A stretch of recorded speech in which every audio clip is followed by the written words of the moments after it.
Balik informasi lainnya, ketika kredit perbankan umum merosot, kinerja perbankan syariah ikut melambat. Rasio pembiayaan bermasalah perbankan syariah pun membengkak. Meski demikian, perbankan masih optimistis pada semester kedua ketika sektor real mulai pulih, pembiayaan syariah akan melaju. Pertumbuhan ekonomi tanah air yang melambat membuat laju bisnis perbankan yang kesehatan perbankannya terganggu. Berdasarkan statistik perbankan yang dirilis Otoritas Jasa Keuangan, aset perbankan syariah mencapai 273 triliun rupiah. Namun rasio pembiayaan bermasalah atau NPF merangkak naik. Per Mei 2015, NPF mencapai 4,8% lebih tinggi dibandingkan periode yang sama tahun lalu yang mencapai 4,02%. Angka ini di atas target NPF OJK yang mencapai 3%. OJK berjanji untuk mengendalikan NPF tersebut. Dari sisi penyaluran pembiayaan, per Mei tercatat 203,89 miliar rupiah, naik tipis dari periode yang sama tahun lalu sebesar 189,69 miliar rupiah. Direktur Penelitian Pengembangan Pengaturan dan Perizinan Perbankan Syariah, Otoritas Jasa Keuangan Dani Gunawan Idat masih optimis perbankan syariah akan terus membaik seiring perbaikan sektor real yang akan mendorong pembiayaan. Sehingga diharapkan NPF bisa menyusut hingga 3%.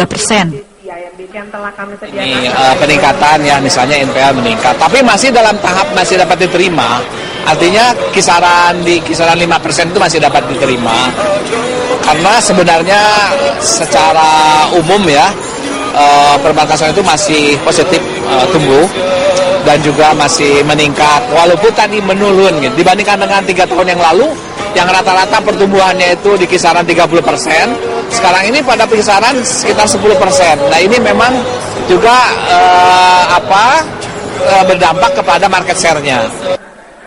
Senior Vice President Head of Syariah CIMB Niaga Syariah Banking, Firman Amuis, mengatakan pembiayaan CIMB Niaga Syariah melambat dan kemungkinan tidak mencapai target.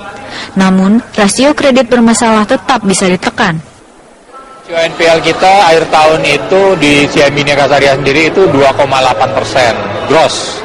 Ya, jadi di dalam target kita seperti itu.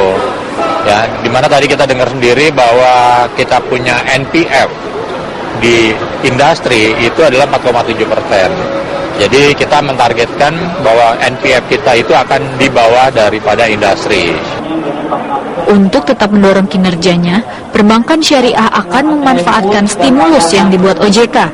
Di antaranya adalah pelonggaran finance to value, restrukturisasi pembiayaan, dan penurunan aktiva tertimbang menurut resiko atau ATMR. Sebagian stimulus diberikan hanya untuk 2 tahun atau sampai dengan perbaikan ekonomi.